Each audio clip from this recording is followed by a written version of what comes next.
فیضان رمضان، فیضان رمضان، فیضان رمضان، رمضان رمضان رمضان رمضان رمضان رمضان، فیضان رمضان، رمضان رمضان رمضان رمضان رمضان رمضان، فیضان رمضان۔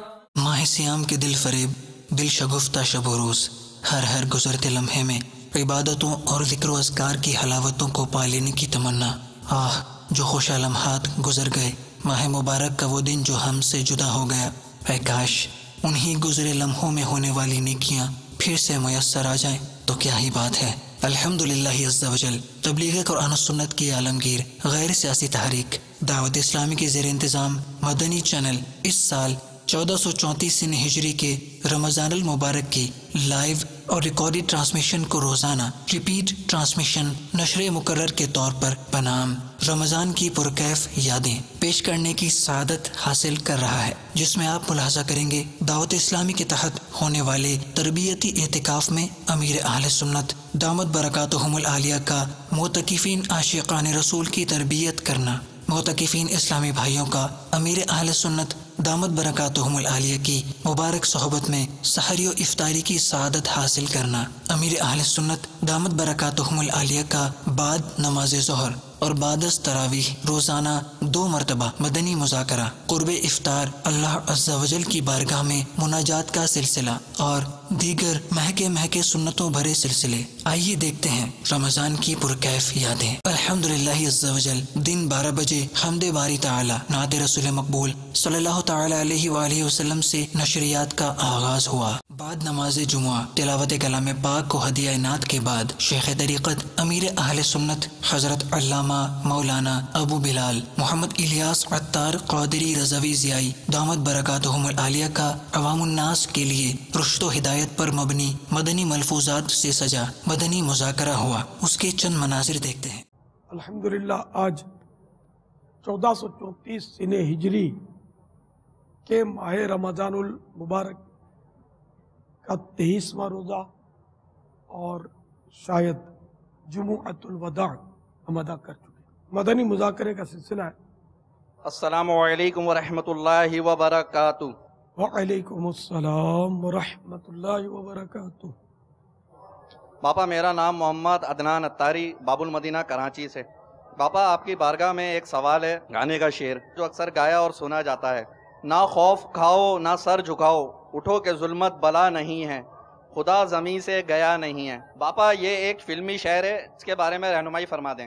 اس سلسلے میں مفتی صاحب سے وہ فتوے لیے ہوئے۔ اس شعر میں خدا زمین سے گیا نہیں ہے، یہ جملہ کفریہ ہے۔ گانے کا یہ حصہ جو ہے کفریہ ہے، کیونکہ اس میں اللہ عز و جل کے لیے مکان ثابت کیا جا رہا ہے کہ اللہ زمین پر ہی ہے، اور اللہ عز و جل کے لیے مکان ثابت کرنا یعنی مکان ماننا، مکان کا عقیدہ رکھنا کہ وہ کسی مکان میں رہتا ہے۔ مکان مانے جگہ، یعنی کہ وہ چھوٹی بڑی جتنی بھی ہو، پوری زمین میں اللہ رہتا ہے یہ بھی نہیں کہہ سکیں گے، زمین اور آسمان میں رہتا ہے یہ بھی نہیں کہہ سکیں گے، آسمان پہ رہتا ہے یہ بھی نہیں کہہ سکتے۔ تو اللہ تعالیٰ کے لیے مکان ثابت کرنا یعنی مکان ماننا، مکان تسلیم کرنا، مکان کا نظریہ رکھنا، مکان کا عقیدہ رکھنا، یہ سب کفر ہے۔ چنانچہ فتاوی عالمگیری میں ہے، اور اگر کسی نے کہا کہ خدا آسمان سے دیکھتا ہے یا کہا عرش سے، تو یہ اکثر فقہاء کرام رحمہم اللہ السلام کے نزدیک کفر ہے۔ البحر الرائق جلد 5 صفحہ 129 و فتاوی ہندیہ وغیرہ میں ہے، جو شخص اللہ تعالیٰ کے لیے مکان ثابت کرے یعنی مکان کا عقیدہ رکھے، مکان مانے، اس کی تکفیر کی جائے گی، یعنی اس پر کفر کا حکم لگایا جائے گا۔ یعنی یہ کہا جائے گا کہ اس نے کفر کیا ہے۔ بس اگر کسی نے کہا کہ اللہ تعالیٰ سے کوئی جگہ خالی نہیں تو اس کی بھی تکفیر کی جائے گی، یعنی اس پر حکم کفر لگایا جائے گا۔ یعنی جو یہ لوگ کہتے ہیں نا کہ اللہ تو ہر جگہ موجود ہے، یہ جملہ بھی خطرناک ہے، یہ بھی نہ کہا جائے۔ اللہ حاضر ناظر ہے، یہ کہنے سے بھی علماء نے منع فرمایا، اس کو کفر کا حکم نہیں لگایا، حاضر ناظر کو منع کیا۔ یہ قسموں میں لوگ کرتے ہیں کہ اللہ کو حاضر ناظر جان کر کہتا ہوں، یہ نہ کہا جائے، بلکہ یہ جملہ، اس کا متبادل جملہ جو نعم البدل وہ یہ ہے، اللہ کو سمیع و بصیر جان کر کہتا ہوں۔ سمیع مانے سننے والا، بصیر مانے دیکھنے والا۔ لیکن اللہ تعالیٰ سنتا، یقیناً سنتا ہے، لیکن وہ اس کے لیے کان سے سننا نہیں ہے، ہماری طرح کان نہیں ہے، آنکھ ہے، یہ ہماری طرح اس کا جسم وغیرہ کوئی نہیں ہے۔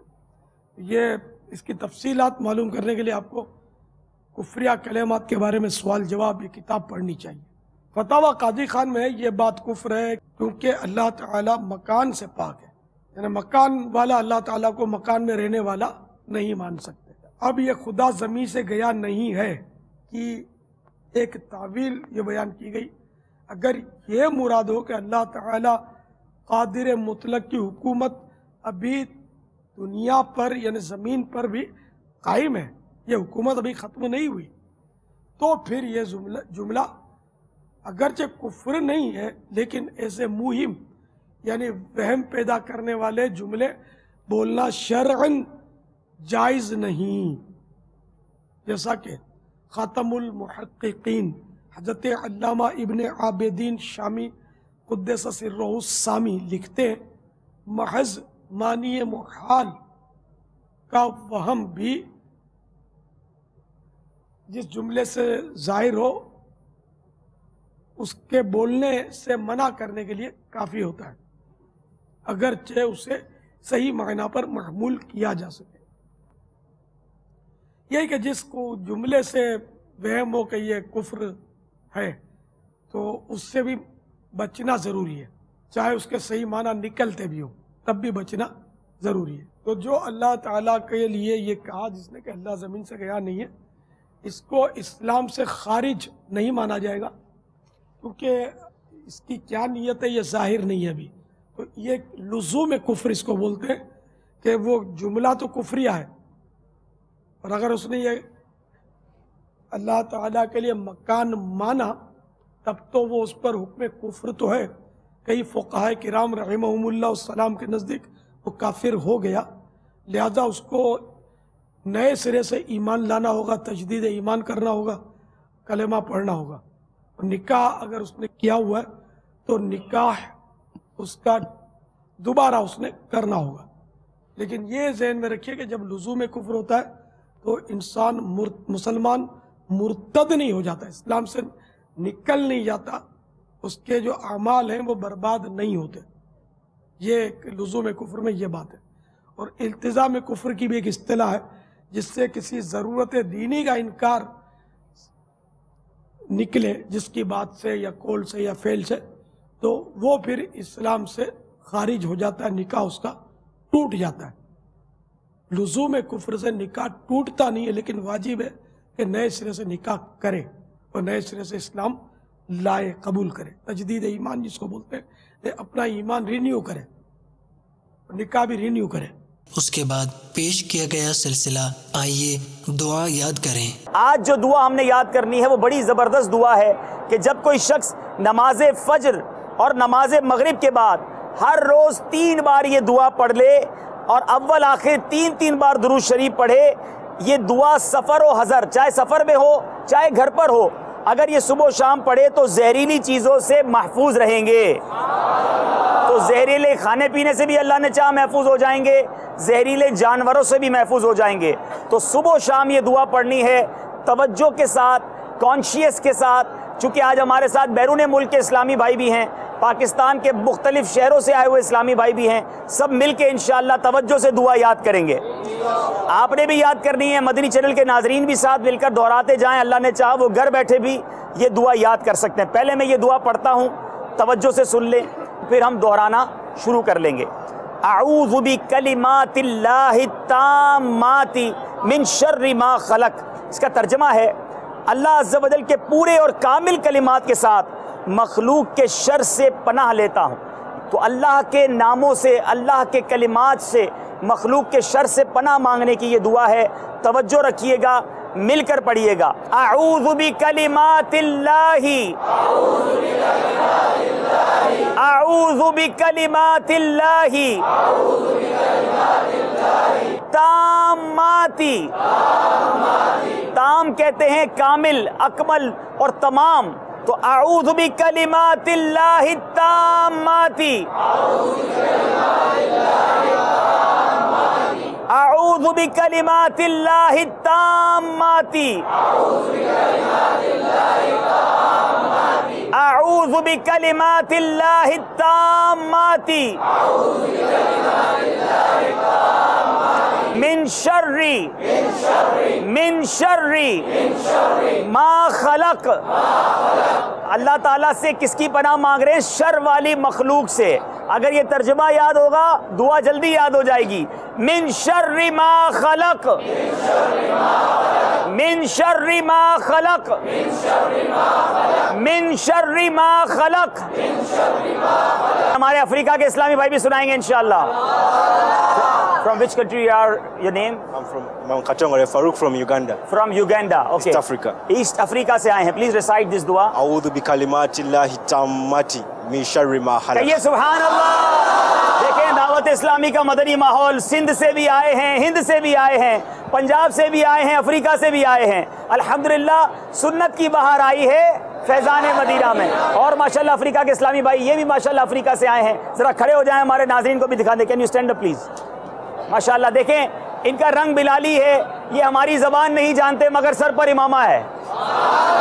اب انشاءاللہ جو امامے والے نہیں وہ امامہ شریف کی بھی نیت کر لیں۔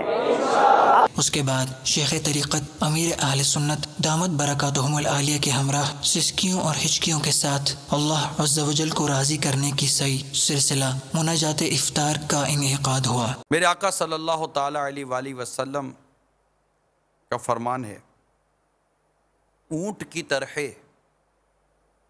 ایک ہی سانس میں مت پیو، بلکہ 2 یا 3 مرتبہ سانس لے کر پیو، اور پینے سے قبل بسم اللہ پڑھو اور فراغت پر الحمدللہ کہا کرو۔ پھر حدیث پاک سنیں کہ جس نے میری سنت سے محبت کی اس سے مجھ سے محبت کی، اور جس نے مجھ سے محبت کی وہ جنت میں میرے ساتھ ہوگا۔ کیا ہی اچھا ہو کہ سرکار مدینہ صلی اللہ تعالیٰ علیہ وسلم کی ادا کو ادا کرتے ہوئے آپ کے ارشادات، اس کے جو آداب ہیں، اس کے جو مدنی پھول ہیں، ان پر عمل کرتے کرتے یہ عمل کریں۔ پانی 3 سانس میں پئیں، لوٹے وغیرہ سے وضو کیا ہو تو اس کا بچا ہوا پانی پینا 70 مرض سے شفا ہے۔ مسلمان کے جھوٹے میں شفا ہے۔ پانی کا بے دریغ استعمال اور پانی کو یوں بے دردی کے ساتھ ضائع کرنا، یہ کہاں کی عقل مندی ہے؟ جن کے گھروں میں پانی نہیں آتا، کم آتا ہے، جو بھر کر پہلے سے رکھ لیتے ہیں، برتن بھر کے رکھ لیتے ہیں، ٹینک بھر کر رکھ لیتے ہیں، اور پتہ ہے کہ 2-4 دن تک پانی نہیں آئے گا، ان کو پوچھئے کہ وہ پانی کس طرح استعمال کرتے ہیں۔ تو جہاں ہم نے پانی سنت کے مطابق بیٹھ کر پینے کی عادت پیدا کرنی ہے، وہیں ہمیں پانی جیسی نعمت کی قدر بھی کرنی ہے کہ یہ اسراف کے کہیں حکم میں نہ آ جائے، اور اسراف حرام ہے۔ اللہ تعالیٰ ہم سب کو پانی کے ساتھ ساتھ ہر شے کی قدر کرنے کی، جو نعمت ہوتی قدر کی توفیق عطا فرمائے۔ وقت کی قدر نہیں کرتے، وقت ہمارے ہاتھ سے چلا جاتا ہے۔ عمر ہے، اس کی قدر کریں، نظر ہے، اس کی قدر کریں، ہماری شفاعت ہو جائے، ہمارے حق میں اس ماہ رمضان کی شفاعت قبول ہو جائے۔ تجھ پہ لاکھوں سلام ماہ رمضان، تجھ پہ لاکھوں سلام ماہ غفران، لو سلام آخری اب ہمارا، الوداع الوداع ماہ رمضان۔ میں نیک بن جاؤں مولا، سچ جی چاہتا ہے۔ یا خدا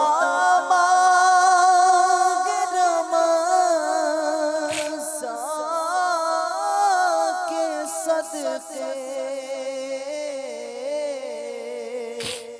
سچی توبہ کی توفیق دے بن جاؤ جی چاہتا ہے مولا نیک بن جاؤ جی چاہتا ہے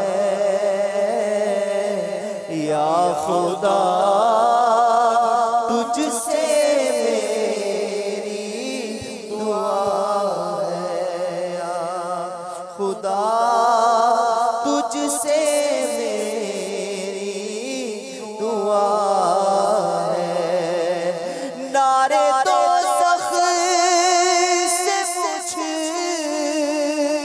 کو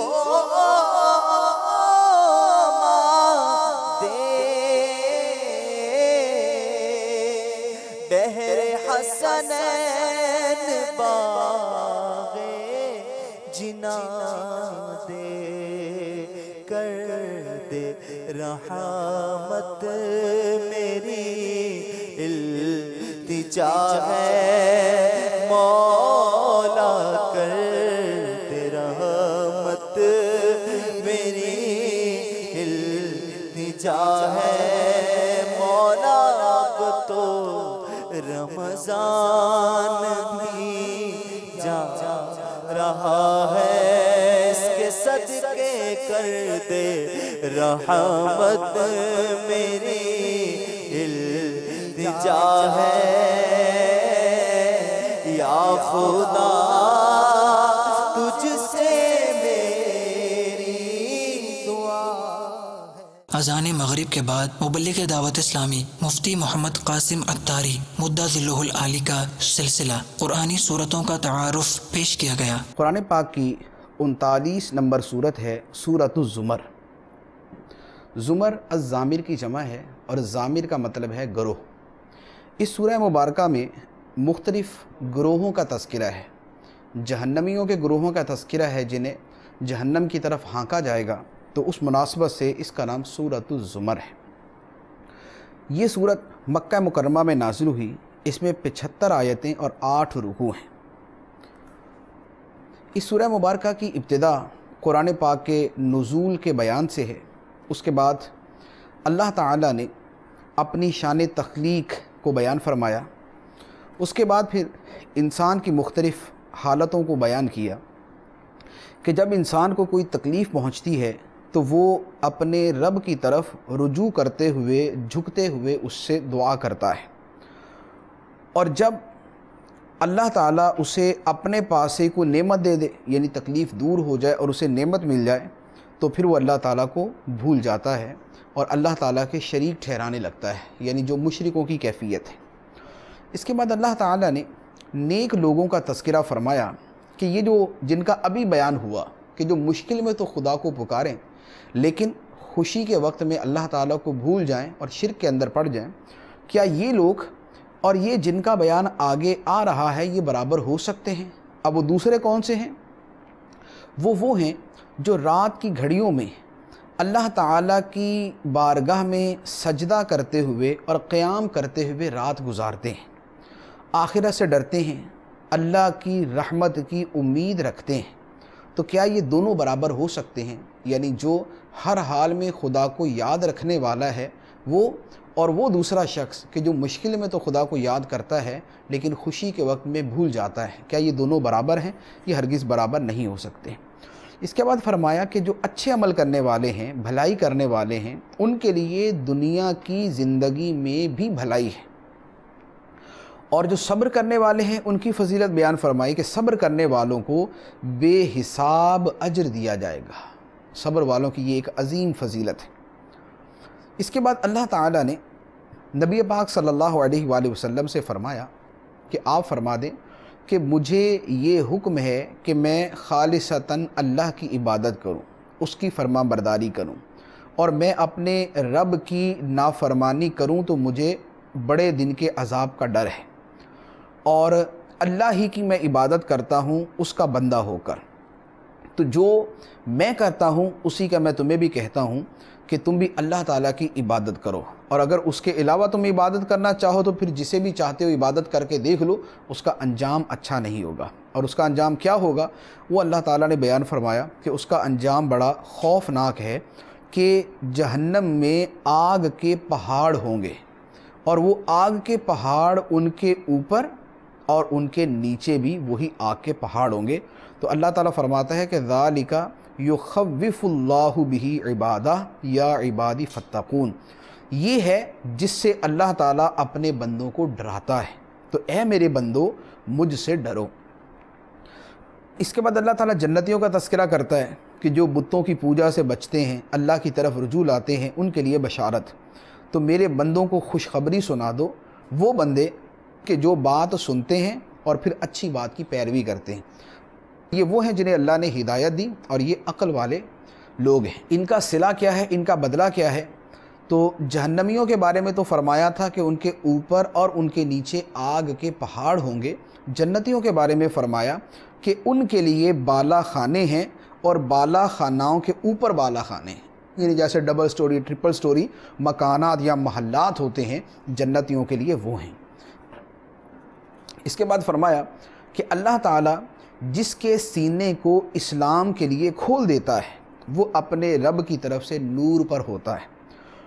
تو بربادی ہے ان دلوں کے لیے جو اللہ کی یاد سے سخت ہو گئے، یعنی جو اللہ تعالیٰ کی یاد نہیں کرتے اور اللہ کی یاد ان دلوں میں داخل ہی نہیں ہوتی، ان دلوں کے لیے بربادی ہے۔ اس کے بعد اللہ تعالیٰ نے قرآن کا بیان فرمایا کہ اللہ تعالیٰ نے سب سے اچھی کتاب اتاری، اول سے لے کر آخر تک ایک جیسی ہے، مسلسل جو ہے اسی طرح کے مضامین، اللہ کی عظمت اور ایک ہی جو ہے وہ حکمت کی جو ہے وہ بنیاد مسلسل بیان کی جا رہی ہے۔ پھر فرمایا کہ جو لوگ اللہ سے ڈرتے ہیں ان کے تو بدن پر قرآن سن کر بال کھڑے ہو جاتے ہیں، یعنی جیسے رونگٹے کھڑے ہونا جسے کہتے ہیں، تو ان کے تو رونگٹے کھڑے ہو جاتے ہیں، اور ان کی کھالیں اور ان کے دل اللہ کی یاد کی طرف نرم پڑ جاتے ہیں، قرآن سن کے دل نرم پڑ جاتے ہیں۔ اس سلسلے کے بعد آپ نے ملاحظہ کیا مبلغ دعوت اسلامی و نگرانی مرکزی مجلس شورا حضرت مولانا ابو حامد حاجی محمد عمران اتاری مدۃ ظلہ العالی کا سلسلہ مدنی پھولوں کی مدنی مہک۔ حضرت سیدنا ابو العباس مستغفری علیہ رحمۃ اللہ الکبی فرماتے ہیں ایک مرتبہ میں علم دین کی طلب میں مصر گیا تاکہ وہاں مشہور محدث حضرت سیدنا امام ابو حامد مصری علیہ رحمۃ اللہ الکوی سے حضرت سیدنا خالد بن ولید رضی اللہ تعالی عنہ کی حدیث سنو۔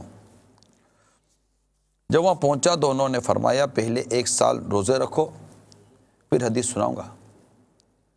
چنانچہ حدیث کی طلب میں نے 1 سال کے روزے رکھے اور شیخ کی خدمت میں حاضر ہوا تو انہوں نے یہ حدیث پاک سنائی۔ حضرت سیدنا خالد بن ولید رضی اللہ تعالی عنہ فرماتے ہیں کہ ایک شخص نے بارگاہ رسالت صلی اللہ علیہ وآلہ وسلم میں عرض کی آقا میں آپ سے دنیا اور آخرت کے متعلق سوال کرنا چاہتا ہوں۔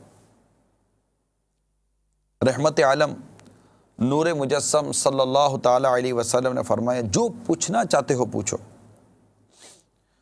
اس نے عرض کی میں سب سے بڑا عالم بننا چاہتا ہوں۔ فرمایا اللہ سے ڈرتے رہو سب سے زیادہ علم والے بن جاؤ گے۔ عرض کی میں سب سے زیادہ غنی بننا چاہتا ہوں۔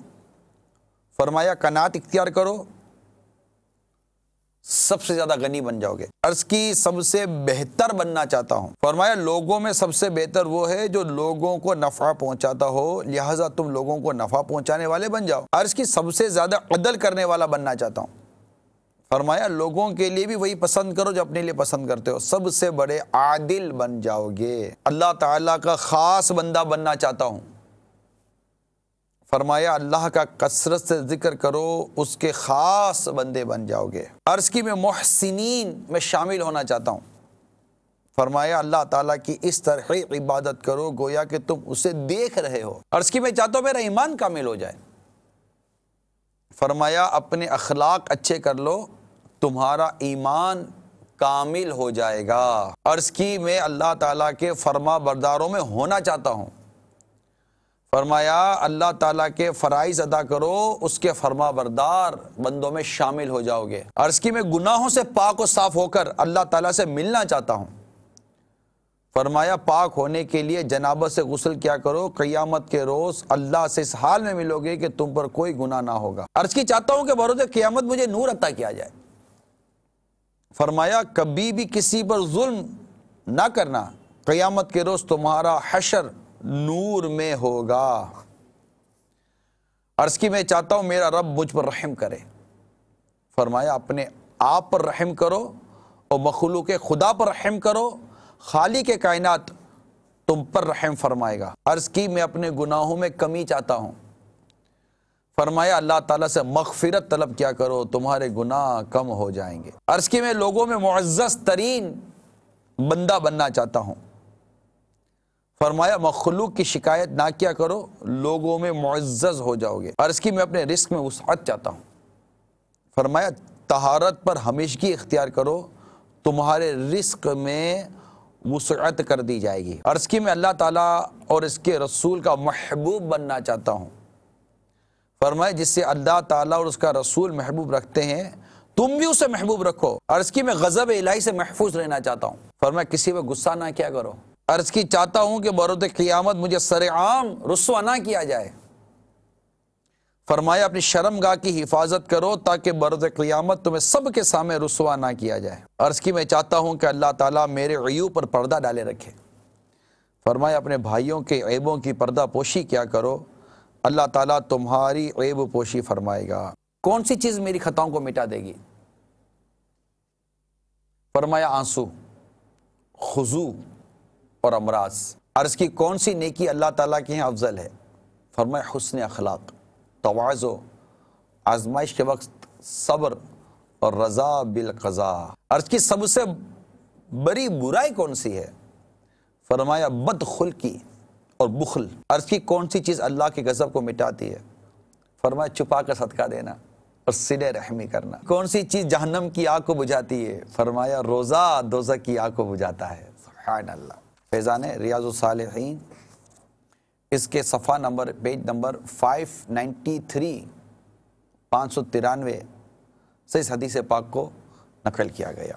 سب سے بنیادی بات جو میری ناقص عقل میں آتی ہے وہ ہے علم دین کی جستجو۔ اگرچہ دنیا اور آخرت میں کامیابی کے یہ بہترین اصول ہیں، جو ان کو اختیار کرے میرے رب کی رحمت سے دنیا میں بھی کامیاب، اللہ کی رحمت سے آخرت میں بھی کامیاب ہو جائے گا۔ علم دین سیکھنے کا شوق، علم دین سیکھنے کی جستجو کتنی اعلیٰ، کتنی عرفہ تھی۔ فلاں صحابی نے 1 ماہ کی مسافت کا سفر کیا، صرف ایک حدیث سن، جی 1 ماہ 30 دن جانوروں پر سفر کرتے تھے، ریگستانوں میں سفر کرتے تھے۔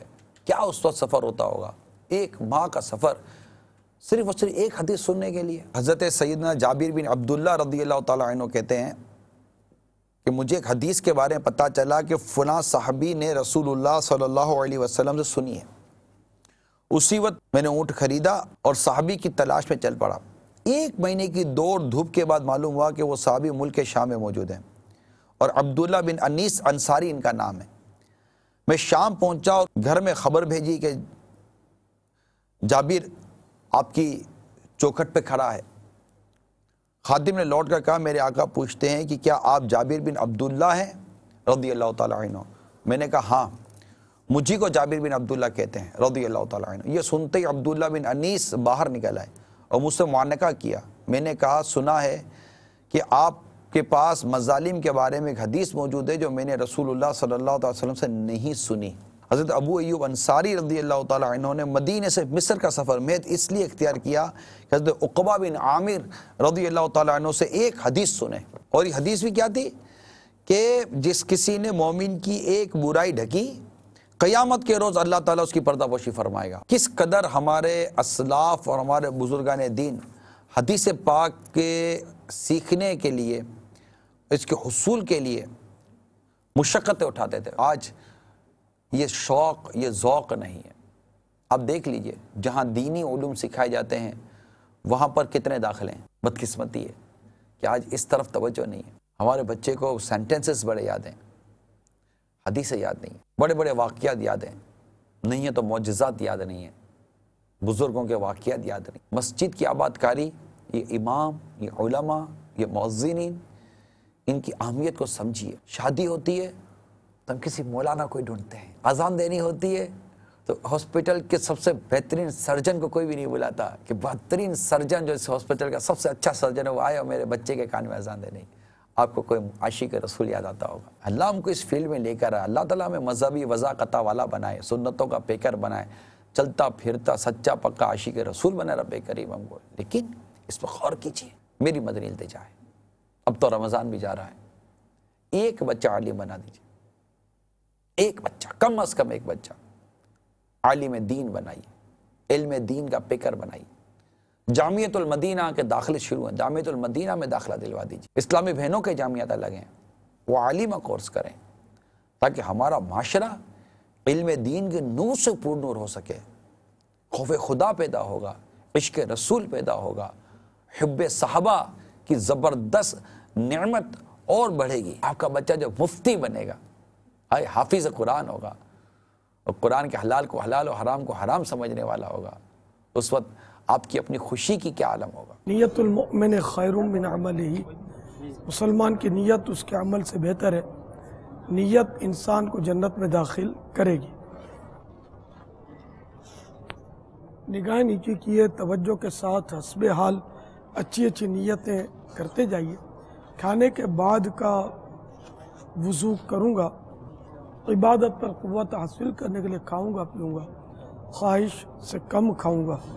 اول آخر نمک یا نمکین استعمال کروں گا، حتی الامکان سنت کے مطابق کھاؤں گا پیوں گا۔ اول آخر درود و سلام کے ساتھ مسنون دعائیں پڑھوں گا۔ الصلاۃ والسلام علیک یا رسول اللہ وعلی آلک واصحابک یا حبیب اللہ۔ بسم اللہ الذی لا یضر مع اسمہ شیء فی الارض ولا فی السماء وہو السمیع العلیم۔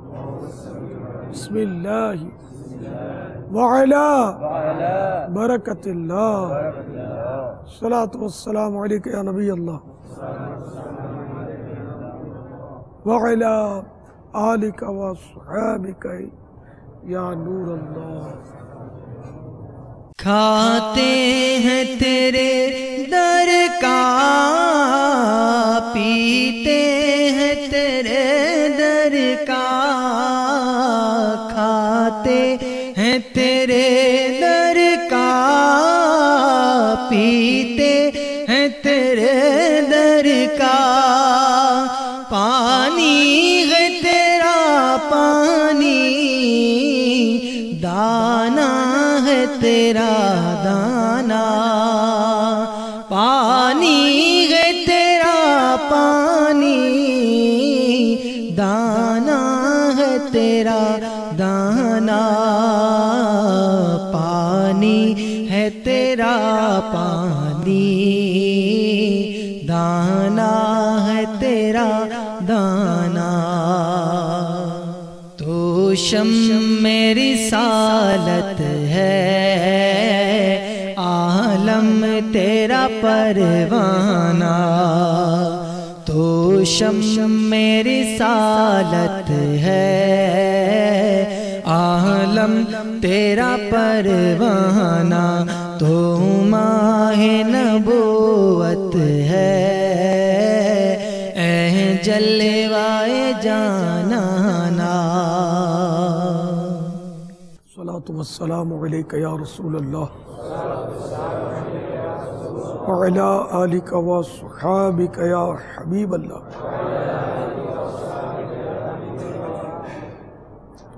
الحمد للہ الذی اطعمنا وسقانا وجعلنا مسلمین، اللہم اطعم من اطعمنی واسق من سقانی، اللہم بارک لنا فیہ وأطعمنا خيرا منه الحمد لله الذي هو أشبعنا وأروانا وأنعم علينا وأفضل الحمد لله الذي أطعمني هذا ورزقنيه من غير حول مني ولا قوة الصلاة والسلام عليك يا نبي الله وعلى آلك وصحابك يا نور الله. اس کے بعد سلسلہ قرآنی قصے نشر کیا گیا. اس کے مناظر ملاحظہ کرتے ہیں. حضرت لوط علیہ السلام ابراہیم علیہ السلام کے بھتیجے.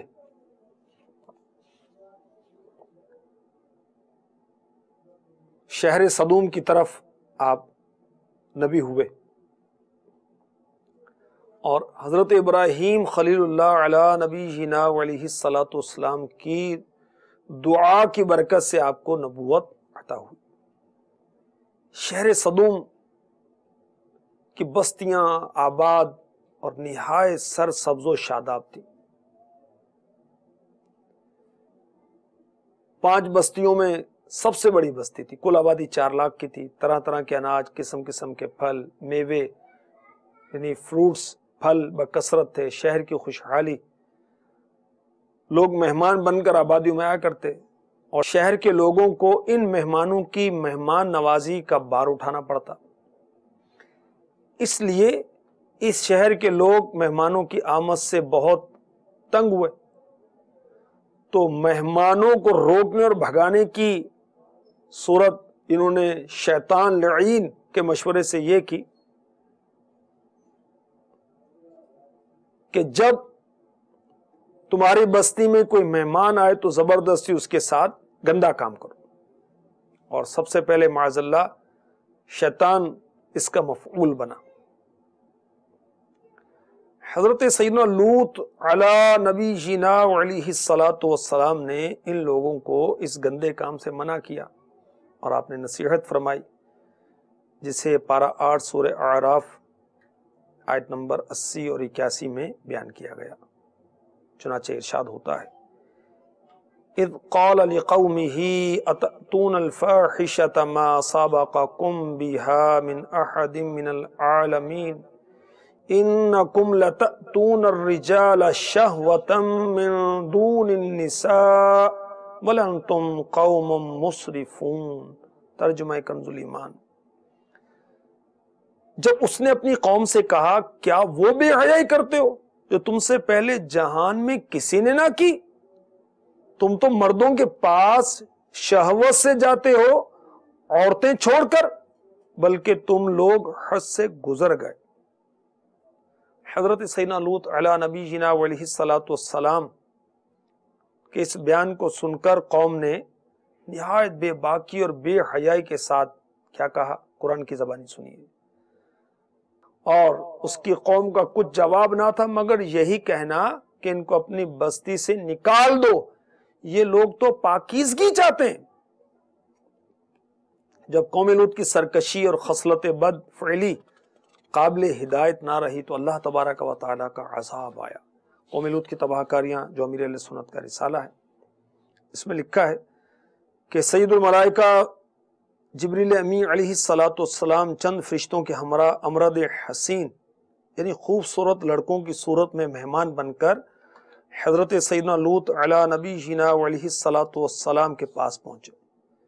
ان مہمانوں کے حسن و جمال اور قوم کی بدکاری کی خصلت کے خیال سے حضرت سیدنا لوط علی نبی جینا علیہ السلام نہایت مشوش یعنی فکر مند ہوئے. تھوڑی دیر کے بعد قوم کے بدفعلوں نے حضرت سیدنا لوط علی نبی جینا علیہ السلام کے مکان عالی شان کا محاصرہ کر لیا یعنی گھیرا کر لیا اور ان مہمانوں کے ساتھ بدفعلی کے برے ارادے سے دیوار پر چڑھنے لگے. حضرت سیدنا لوط علی نبی جینا علیہ السلام نے نہایت دل سوزی کے ساتھ ان لوگوں کو سمجھایا مگر وہ اپنے بد ارادے سے باز نہ آئے. آپ کو متفکر اور رنجیدہ دیکھ کر حضرت سیدنا جبریل علیہ السلام نے کہا یا نبی اللہ آپ غمگین نہ ہوں، ہم فرشتے ہیں اور ان بدکاروں پر اللہ عز و جل کا عذاب لے کر اتریں. آپ مومنین اور اپنے اہل و عیال کو ساتھ لے کر صبح سے پہلے پہلے اس بستی سے دور نکل جائیے، اور خبردار کوئی شخص پیچھے مڑ کر بستی کی طرف نہ دیکھے ورنہ وہ بھی اس عذاب میں گرفتار ہو جائے گا. چنانچہ حضرت سیدنا لوط علی نبینا علیہ السلام اپنے گھر والوں اور مومنین کو ہمراہ لے کر بستی سے باہر تشریف لے گئے. پھر حضرت سیدنا جبریل علیہ السلام اس شہر کی 5 بستیوں کو اپنے پروں پر اٹھا کر آسمان کی طرف بلند ہوئے اور کچھ اوپر جا کر ان بستیوں کو زمین پر پلٹ دی.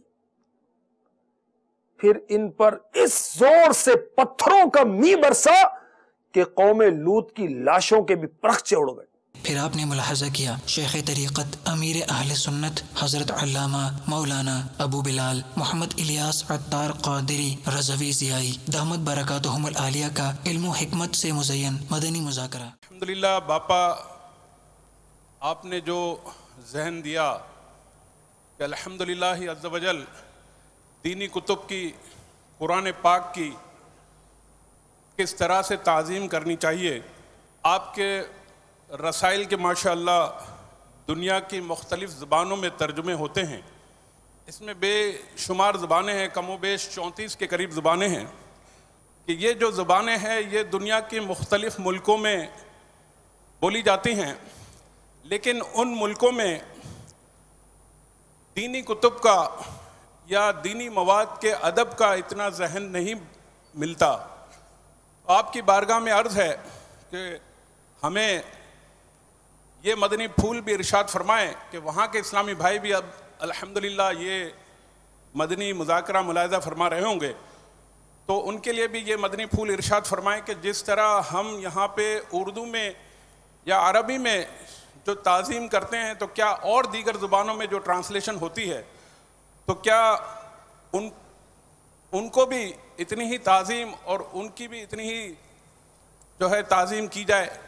ہمارے ہاں تو خصوصیت یہ بھی ہے کہ ہم آیتیں تو اوریجنل وہ عربی ہی میں لکھتے ہیں، چاہے دنیا کی کوئی بھی زبان ہو جس میں رسالے یا کتاب کا ترجمہ کیا جائے، تو یوں اس کی تعظیم تو آٹومیٹک بڑھ گئی. البتہ کسی بھی زبان میں دنیا کی اللہ کا نام لکھا جائے احترام تو اس کا کرنا ہی کرنا ہے. پھر یہ صلی اللہ علیہ وسلم عز و جل وغیرہ وغیرہ یہ بھی ہم عربی ہی میں لکھتے ہیں. ان دنیا کی مختلف زبانوں میں جو کتابیں ترجمے ہوتے ہیں، تو بہرحال یہ کہ ان کا بھی احترام کرنا ہی ہوگا. پاکستانی اور ہندوستانی یا یوں کہہ لیجئے کہ ایشین جو مسلمان ہیں نا، ان میں غالباً احترام کا جذبہ زیادہ پایا جاتا ہے. یہ بس کوئی کیا قدرتی بات ہے کہ ان میں احترام زیادہ ہوتا ہے. اب جیسے ہم لوگ جو ہے نا یہاں قرآن کریم کو پیٹھ نہیں کرتے، قرآن کریم کو پیٹھ نہیں کرتے، ہم ڈرتے ہیں بے ادبی ہوگی. دنیا بھر سے یہ جو لوگ جمع ہوتے ہیں حج میں، تو وہاں مطلب بلا تکلف آپ بیٹھیں، آپ کی پیٹھ کے پیچھے کوئی آئے گا قرآن کریم کھول کر تلاوت شروع کر دے گا، وہاں ذہن ہی نہیں ہے. اچھا ہم کہ کعبہ شریف کی طرف یہاں دور رہ کر بھی پاؤں نہیں کر سکتے، پاؤں نہیں کریں گے، بھائی اس طرف کرو اس طرف، بھائی کعبہ اس طرف ہے. لیکن وہاں دیکھا جاتا ہے کہ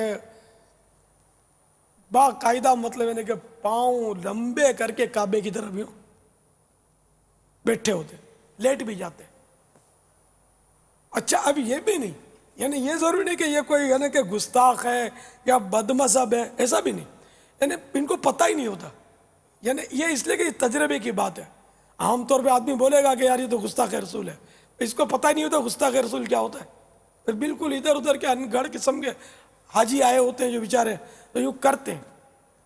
تو ان کو کہ یہ دیکھا گیا ہے کہ جب ان کو پیار سے کوئی سمجھاتا ہے نا تو یہ مان جاتے ہیں، پاؤں سمیٹ لیتے ہیں. یہ پاؤں سمیٹ لیتے ہیں اس کا مطلب کہ یہ بد مذہب نہیں ہے. اللہ کا یہ کرم ہے کہ ہم کو مذہب مہذب اہل سنت نصیب ہو گیا.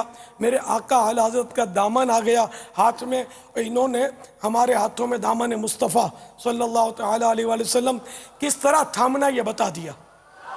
الحمدللہ کہ اہل سنت جو مذہب مہذب کہلاتا ہے، یعنی مہذب یعنی تہذیب والا، ادب والا مذہب. جتنا ادب اس مذہب میں ہے الحمدللہ، یہ جو بھی سمجھتے ہیں اس بات کو سمجھتے ہیں، اتنا ادب ہے.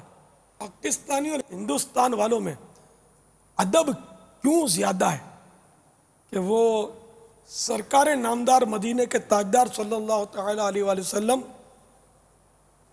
اپنے مزار فیض الانوار میں قبلہ رو چہرہ مبارک کیے لیٹے ہوئے آرام فرمائے. مشرق آپ کے قدموں میں ہے. تو سورج جب بھی طلوع ہوتا ہے نا وہاں تو پہلے قدم بوسی کرتا ہے، تو سرکار کی طرف وہ سے طلوع ہوتا ہے نا، قدموں کی طرف سے. تو پاکستان ہندوستان یہ سرکار صلی اللہ تعالی علیہ وآلہ وسلم کے قدموں کی طرف ہے. اور ہم واقعی مشرق میں، اور یہ کعبہ مدینہ سے مغرب کی طرف ہی ہے نا، ہم لوگ مشرق کی طرف. تو یوں ہماری طرف سرکار صلی اللہ تعالی علیہ وآلہ وسلم کے قدمین شریفین پاک مبارک قدم ہیں. تو یوں ہم قدموں میں ہیں، تو قدموں میں تو بادب ہی تو ہوتے ہیں. یہ ایک اس کا مطلب نعوذ باللہ یہ نہیں کہ جو سر انور کی طرف ہے وہ سب کے سب بے ادب ہے، نعوذ باللہ ایسا نہیں ہے. ارے یہ کسی نے یہ وائزانہ نکتہ ہی صحیح، نکتہ بڑا پیارا ہے کہ یہ اس لیے پاک و ہند میں ادب بہت زیادہ پایا جاتا ہے. آپ کی جو والدہ ماجدہ کا جو آخری وقت تھا، اس وقت کے جو واقعات ہوئے تھے آپ نے بیان کیے ہیں، لیکن اتنا حفظے میں نہیں آ رہا، اگر وہ واقعات بیان ہو جائیں. میں اس وقت نور مسجد میں ہوا کرتا تھا. ایک دوست آیا یا پتہ نہیں پڑوسی آیا اور اس نے کہا کہ آپ کو آپ کی بڑی بہن بلاتی ہے. تو میں سوچا کہ فارغ ہو کر میں چلا جاؤں گا. پھر وہ دوبارہ بلاوا آیا کہ وہ آپ کی بڑی بہن آپ کو یاد کر رہی ہے، بلا رہی ہے. تو مجھے میرا ماتھا ٹھنکا، کیونکہ وہ جمعرات تھی. جمعرات سے پہلے جو اتوار گئی، اس اتوار کو میری ماں کی طبیعت ایک دم خراب ہو گئی تھی. اس وقت امی کی کیفیت دیکھ کر کچھ تشویش تھی، تو ہم نے مل جل کر وہ توبہ کر لی تھی. احتیاطاً توبہ کا پرانا ذہن ہے، کفریات وغیرہ سے کوئی کلمہ کفر وغیرہ نکل گیا ہو تو توبہ کلمہ سب پڑھ لیا تھا. ہاں جمعرات کو میری والدہ نے، جب میں عشاء کی نماز کا وقت ہوا، الحمدللہ جماعت سے نماز پڑھنے کا ذہن بہت پرانا تھا، تو میں نماز کے لیے وہ جانے لگا. والدہ نے آج خلاف معمول کہا کہ لاؤ میں تمہارے ہاتھ چوموں. میں نے کہا امی تم میرے ہاتھ چومو گے؟ میں تمہارے چوموں گا. اس طرح میں نے ان کا ہاتھ پکڑ کے چوما، اور شاید انہوں نے بھی ہو سکتا ہے میرا چوما ہوا ہاتھ. تو اس طرح میں چلا گیا. پھر وہ بلاوا آیا، اور میں جب دوسری بار آیا تو میرے کو ایک دم وہ گھبراہٹ شروع. میں نے کہا ہو نہ ہو میری ماں کی طبیعت خراب ہوئی ہوگی. تو میں پہنچا تو وہ میری ماں کی زبان بند ہو چکی تھی. میری بہن نے بتایا کہ مطلب انہوں نے کلمہ پڑھا تھا، استغفار پڑھا تھا، ہم نے زمزم شریف ان کو پلایا تھا. یہ جب تک زبان ان کی کھلی تھی تم کو بار بار یاد کر رہی تھی کہ میرا بیٹا کہیں مجھ سے دور نہ رہ جائے. بابو بولتے تھے میں سب سے چھوٹا بچہ ہوں اپنے ماں باپ کا. بہرحال میں پہنچا تو روح باقی تھی ان کی، لیکن زبان بند تھی، جھٹکے آ رہے تھے. پھر میں نے وہ یاسین شریف کی تلاوت شروع کی، اور اس دوران ان کی روح قبض ہو گئی. جہاں ان کی روح قبض ہوئی تھی اس زمین کے ٹکڑے میں خوشبو ہو گئی تھی. اب ہو سکتا ہے ہم نے اگربتیاں وغیرہ بھی جلائی تھی، اسی کی خوشبو، خدا بہتر جانے، پر زمین کے ٹکڑے میں یہ بہت خوشبو تھی. کیا اگربتی کا چلو ہم ڈاؤٹ پڑتا ہے، لیکن 10:15 بجے تقریباً ان کی روح قبض ہوئی تھی. رات کے 17ویں شب تھی سفر المظفر کی. کچھ دنوں تک 10:15 بجے مختلف خوشبوئیں نکلتی تھی ہمارے گھر میں، یہاں تک کہ میں نہیں ہوتا تھا تو میری بہنیں ڈر جاتی تھی، اتنی خوشبو آتی تھی. تو میں پرانا الحمدللہ خاندانی سنی ہم لوگ، میں تو اپنے دوستوں کو لاتا تھا اس وقت. میں نے کہا آؤ خوشبو سونگاؤں تم کو. کوئی اگربتیاں نہیں جل رہی اس وقت، کوئی وہ قدرتی خوشبو تھی. میں نے کہا سنی اس شان سے جاتا ہے. ہمارے گھر میں ہر مہینے 11ویں شریف منائی جاتی ہے. میں نے کہا سنیوں کی شان دیکھو. مدنی مذاکرے کے بعد آپ نے دیکھا سلسلہ فیضان سحری. لقد جاءكم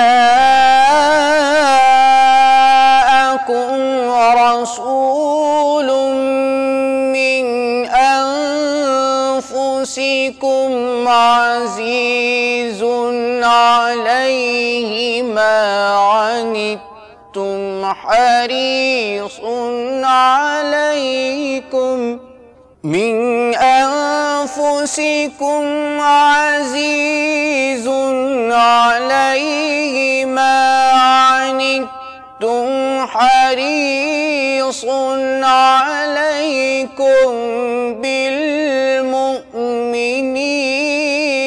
رؤوف رحيم.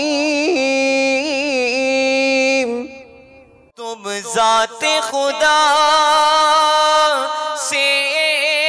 نہ جدا ہو نہ خدا ہو، اللہ کو معلوم ہے کیا جانیے کیا ہو، اللہ کو معلوم ہے کیا جانیے کیا ہو. دنیا کی جو رنگینیوں کی جو کیف و مستی ہے، اس کی ٹوپی اوڑھ کے کنٹوپ چڑھا کے بالکل سن پڑے ہوئے ہوتے ہیں. اور جب وہ نقصان بڑھتے بڑھتے بڑھتے، جسے کہتے ہیں نا پانی سر سے اونچا ہو جانا، جب پانی سر سے اونچا ہو جاتا ہے پھر ہمیں ہوش آتی ہے. اور پھر وہ جو ہم نے اتنا بڑا کنٹوپ چڑھایا ہوتا ہے گلے تک آنکھیں بند کر کے، پھر ہم وہ اتار کے ہم، یا اس وقت تو شاید وہ چمٹ جاتا ہے اور اترتا بھی نہیں ہے، تو اب ہم بولتے ہیں اب کیا کریں. تو جو شخص مسلسل جھوٹ بولتا رہے گا بولتا رہے گا بولتا رہے گا، تو کیا وہ تو سوچ رہا ہے کہ میں بہت ہوشیار ہوں کہ میں اس سچویشن سے نکل گیا، میں اس سچویشن سے نکل گیا. تو آپ ذرا اندازہ لگائیے کہ یہ ہوشیاری ہوئی یا ڈیڑھ ہوشیاری ہوئی، کہ کہیں ایسا تو نہیں ہے اس نے اپنے دونوں ہی پاؤں کاٹ ڈالے. آخرت کا بھی نقصان کر رہا ہے یہ، اور دنیا کے اندر بھی یہ اس قسم کا کام کر رہا ہے جس کی وجہ سے اس کو دنیا میں بھی نقصان پہنچتا چلا جا رہا ہے. کریڈیبلٹی جو جا رہی ہے وہ تو جائے گی جائے گی، بات جو اس کی ختم ہونی ہے، اور لوگوں کی نظروں میں جو اس کی وقت کا جو عالم ہونا ہے وہ جج کیا جا سکتا ہے پروفیشنلی اسپیکنگ یا کمرشل بنیادوں پہ، ٹریڈنگ میں، مارکیٹ میں اس کی جو ساکھ ہوگی وہ بھی ہم اندازہ لگا سکتے ہیں. اور بات بھی ہے کہ گناہ جو ہے نا، گناہ جی گناہ سے اگرچہ وہ نظر نہ ہو رہا ہو، لیکن گناہ کرنے سے ضمیر پہ بوجھ ضرور پڑتا ہے بالفرض، وہ اس کو نہیں پتہ چل رہا. لیکن ایک حقیقت ہے کہ اگر کوئی بندہ جو ہے وہ اس نے جو ہے نا وہ کسی مطلب بد نگاہی کی، صحیح ہے، اس کے دل پہ ایک نا پشیمانی آئی، اس نے ضمیر تھوڑا سا اس کو پریشان ہو گیا، یار یہ کام غلط ہوا ہے. لیکن کوئی کعبے کی زیارت کر کے آ جائے، اس کو اتنا دل ٹھنڈک پہنچے گی نا، اس کو ایک سکون اور راحت ملے گی. بے شک. تو یہ دنیا کے اندر بھی مثال ہے کہ گناہ جو ہے اس سے ہمارا یعنی جو کہتے ہیں نا کہ اب خود بھی پریشانیاں بڑھتی ہیں، صحیح، اور اسی طرح جو ہے وہ یعنی دنیا میں بھی ہمارے لیے نقصان ہے، آخرت میں بھی نقصان ہے. اور نیکی جو ہے اس میں ہمارے لیے دنیا کے اندر بھی بھلا ہے، آخرت کے اندر بھی بھلا. جی میں شبیر حسین گجرانوالہ سے بات کر رہا ہوں. میرا سوال یہ ہے کہ قبر میں جب جائیں گے تو سنا ہے کہ ہم سے وہ سوال و جواب کا سلسلہ شروع ہوگا، تو کیا میں پوچھنا چاہتا ہوں کہ یہ صرف مسلمانوں کے لیے ہے یا غیر مسلم کے لیے بھی ہے؟ احادیث طیبہ کے اندر جہاں پر اس بات کا تذکرہ ہے کہ قبر میں سوالات ہوں گے، تو چلیں اب لگے بندوں یہ بھی عرض کریے دیتا ہوں. اگر مثال کے طور پر کوئی قبر میں دفن نہیں ہوتا، اس کو شیر کھا جاتا ہے، سمندر میں ڈوب کے مر جاتا ہے، یا جو ہے کسی اس طرح حادثاتی موت اس کی ہو جاتی ہے، تو سوالات قبر اس سے بھی ہوں گے. اب یہ اگر شیر کے پیڑ میں ہے تو شیر کے پیڑ میں اس سے سوالات ہوں گے. یہ برزخ کا مطلب ہوتا ہے آڑ, پردہ. اب یہ پردے کے وہ بعد کے واقعات ہیں, یہ ہمیں نظر نہیں آتے ان ظاہری آنکھوں سے. نا ہم نے قبر کھولی, اندر مردہ پڑا, ہم بولیں گے اس سے سوالات نہیں ہوئے, تو ایسی بات نہیں ہے, اسے سب کچھ ہوگا, ہمیں نظر آنا ضروری نہیں ہے. اور جو حدیث طیبہ میں جہاں پر اس بات کا تذکر ہے تو وہاں پر یہ موجود ہے کہ اگر مسلمان مردہ ہوگا تو وہ یوں کہے گا, اور کافر مردہ ہوگا تو یوں جواب دے گا. اچھا. تو اس میں واضح طور پر موجود ہے کہ کافر سے بھی سوالات ہوں گے. الحمدللہ دعوت اسلامی کی مرکزی مجلس شورا کے نگران مولانا محمد عمران اتاری مدظ اللہ علی الحمدللہ سلسلے میں جلوہ فرما ہو چکے ہیں. بھائی صاحب کیا حال چال ہیں, خیریت سے ہیں؟ الحمدللہ رب العالمین علی کل حال. جھوٹ کے حوالے سے ہم نے کچھ مدنی پھول شیئر کیے تھے. یہ بات تو کتاب میں پڑھی ہے کہ جب انسان جھوٹ بولتا ہے تو اس کے منہ کی بدبو سے فرشتے دور بھاگ جاتے ہیں. اور جھوٹ ایک ایسی بیماری ہے یا ایک ایسی عادت ہے کہ دنیا کی کسی قوم میں بھی اس کو پسند نہیں کیا جاتا. یعنی جھوٹا آدمی کہیں بھی اس کو کوئی پذیرہ ہے ہی نہیں. صحیح کہہ رہے ہیں. اور اگر کسی کے بارے میں یہ مشہور ہو جائے گا یار یہ آدمی جھوٹا ہے, تو لوگ فطری طور پر اس سے بھاگتے ہیں, کتراتے ہیں. جھوٹے آدمی سے کوئی محبت نہیں کرتا. صحیح. جھوٹے آدمی سے کوئی الفت نہیں رکھتا. جھوٹے آدمی سے لوگ گھن کھاتے ہیں. اس لیے جھوٹ کسی بھی قوم میں, کسی بھی طبقے میں کبھی جھوٹ کو سراہا نہیں گیا. اور اللہ تعالی ہم سب کو اس بیماری سے محفوظ فرمائے. آمین. صاحب آپ کیا سمجھتے ہیں کہ جھوٹ بولنے کی کیا نفسیات, کیوں بول دیتا ہے؟ جب آپ یہ بتا رہے ہیں کہ اتنا یونیورسل ہے, ہر جگہ اسے ناپسند کیا جاتا ہے, آپ اپنے تجربات اور مشاہدات کی روشنی میں کیا دیکھتے ہیں کہ ایک شخص جھوٹ کیا بولنے پہ مجبور کر دیتی ہے اس کو, کیا چیز؟ بہت سارے اسباب ہوتے ہیں. بعض لوگ ڈرتے ہیں, کوئی خوف کسی کو جھوٹ پر ابھارتا ہے کہ سزا کا خوف جھوٹ پر ابھارتا ہے, مال کی ہوس یہ جھوٹ پر ابھارتی ہے. اصل تو دنیا کی محبت, مال کی ہوس اور خوف خدا کا نہ ہونا یہ جھوٹ پر ابھارتا ہے. اچھا. اور اب اس میں یہی دیکھنا جائے گا کہ اگر اس نے جھوٹ بولا تو آیا اس جگہ پر اس کو شریعت نے جھوٹ بولنے کی اجازت دی ہے؟ ٹھیک. ایسی جگہ ہیں جہاں شریعت نے جھوٹ بولنے کی اجازت دی ہے.